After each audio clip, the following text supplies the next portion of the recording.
नमस्कार, मैं श्यामगिरी। आज के कार्यक्रम में आप सभी दर्शकों का स्वागत है। चुनाव आयोग के मुख्य चुनाव आयुक्त ज्ञानेश कुमार के घर आगरा उत्तर प्रदेश में आम जनता ने घर पर घेराव कर दिया। ज्ञानेश का हो सकता है इस्तीफा।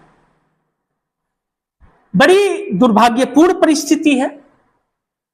किसी ने ऐसा सोचा नहीं था कि इस देश में एक ऐसा चुनाव आयोग आएगा जो संवैधानिक पद पर बैठ करके और किसी की गुलामी करेगा।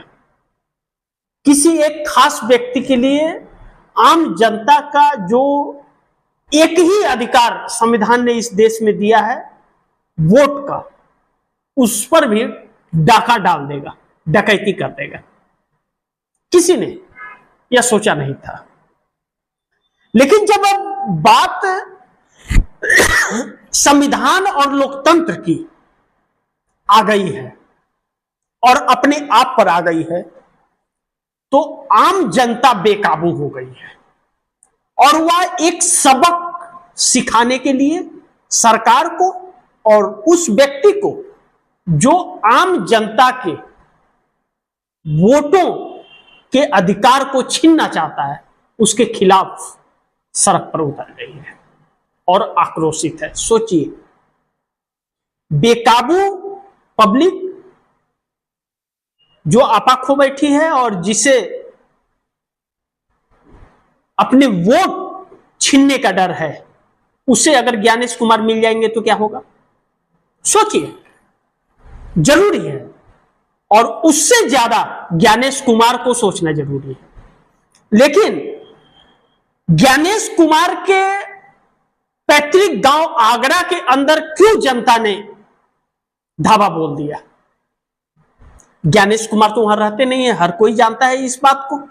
लेकिन उसके बाद भी यह सोचकर कोई तो होगा, और उसका संदेश जो गया है विश्व में गया है।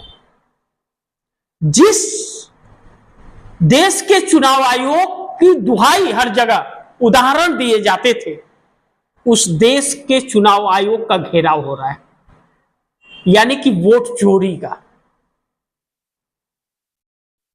ज्ञानेश कुमार ने वह सारी हदें पार कर दी है और जब प्रेस कॉन्फ्रेंस उन्होंने 100 से ज्यादा दिन हो गए थे आने के बाद, जब प्रेस कॉन्फ्रेंस उन्होंने किया, पहला इवेंट मैनेजमेंट के लिए प्रेस कॉन्फ्रेंस किया था, लेकिन भावनाओं में बह गए ज्ञानेश, और भावनाओं में बह गए तो जनता ने सबक सिखा दिया। वही कहते हैं कि 24 जी चले थे और दुबे जी बनकर के लौट गए। अब ज्ञानेश कुमार के इस्तीफे पर बात आ गई है। महाभियोग, पहले चुनाव आयुक्त होंगे ज्ञानेश कुमार जिसके खिलाफ महाभियोग इंडिया गठबंधन का आएगा। यानी कि घर के न घाट के कहीं के नहीं रहे। अब एसआईआर, जिस एसआईआर को लेकर के ज्ञानेश कुमार ने सारे षड्यंत्र रचे और आज यह हालात ज्ञानेश कुमार के हुए हैं, वह एसआईआर लेने के देने पड़ गए ज्ञानेश कुमार को, और भारी मात्रा में डकैती किया है ज्ञानेश कुमार ने। लेकिन अब वह डकैती ज्ञानेश कुमार को भारी पड़ रहा है। ज्ञानेश कुमार ने सोचा नहीं था कि ऐसा होगा, लेकिन हो रहा है, होता है। लेकिन अब परिस्थिति इस हालात में आ गई है कि आम जनता बिहार में सड़क पर उतर गई है और राहुल गांधी और तेजस्वी यादव के नेतृत्व में वोट मेरा अधिकार यात्रा जो चल रहा है, जो जनसैलाब जुड़ रहा है, उससे चुनाव आयोग के लिए एक बड़ी चुनौती है और नरेंद्र मोदी हवाई हो जाएंगे। नरेंद्र मोदी हवाई हो जाएंगे, नीतीश कुमार खत्म हो जाएंगे और भाजपा का अस्तित्व दांव पर लग गया।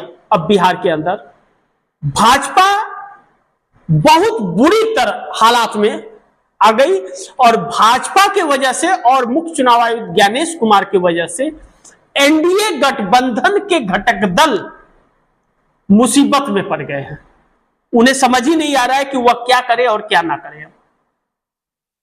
ऐसे हालात में जब परिस्थितियां आ गई और राहुल गांधी खुला चैलेंज दे रहे हैं और राहुल गांधी यह कह रहे हैं कि अगर सही से कार्य नहीं किया तो गांधी जी के जो 3 बंदर चुनाव आयोग में बैठे हुए हैं, तीनों के खिलाफ कार्रवाई होगी जब बिहार में और केंद्र में इंडिया गठबंधन की सरकार बनेगी। यह एक बहुत बड़ी चुनौती और चेतावनी चुनाव आयोग को है। यानी कि चुनाव आयोग न घर का रहा और न घाट का। अब ज्ञानेश कुमार का अचानक कभी भी खबर आ जाएगा कि तबीयत खराब हो गया, इस्तीफा दे रहे हैं। जगदीप धनखड़ का हाल चुनाव आयोग का होगा, जगदीप धनखड़ का हाल ज्ञानेश कुमार का होगा, लेकिन बक्से राजीव कुमार भी नहीं जाएंगे जो पूर्व चुनाव आयुक्त जो रिटायर हो गए, क्योंकि उन्हीं के कार्यकाल में 2024 का लोकसभा चुनाव, महाराष्ट्र का चुनाव, हरियाणा का चुनाव, मध्य प्रदेश, छत्तीसगढ़, राजस्थान का चुनाव, दिल्ली का चुनाव हुआ था, जो भारी मात्रा में धांधलेबाजी हुई है। ऐसे में बड़ी दिलचस्प मोड़ पर परिस्थितियां आकर के खड़ी हो गई है। देखना है कि आगे क्या होता है। जो भी होगा खबरें आप दर्शकों तक पहुंचाते रहूंगा, क्योंकि जनता अब सड़क पर भी उतर गई है और जनता अब घर के दरवाजे पर भी दस्तक दे रही है। इसी के साथ दीजिए इजाजत, फिर होगी मुलाकात अगली खबर के साथ। लेकिन आप दर्शकों की क्या राय है, क्या सुझाव है, कमेंट बॉक्स में जरूर लिखिएगा। इस खबर को ज्यादा से ज्यादा शेयर कीजिएगा, अपने दोस्तों को भी कहिएगा आगे शेयर करें। आपने अगर चैनल को सब्सक्राइब नहीं किया, सब्सक्राइब कर लीजिएगा। मिलते हैं फिर अगली खबर के साथ, तब तक के लिए नमस्कार।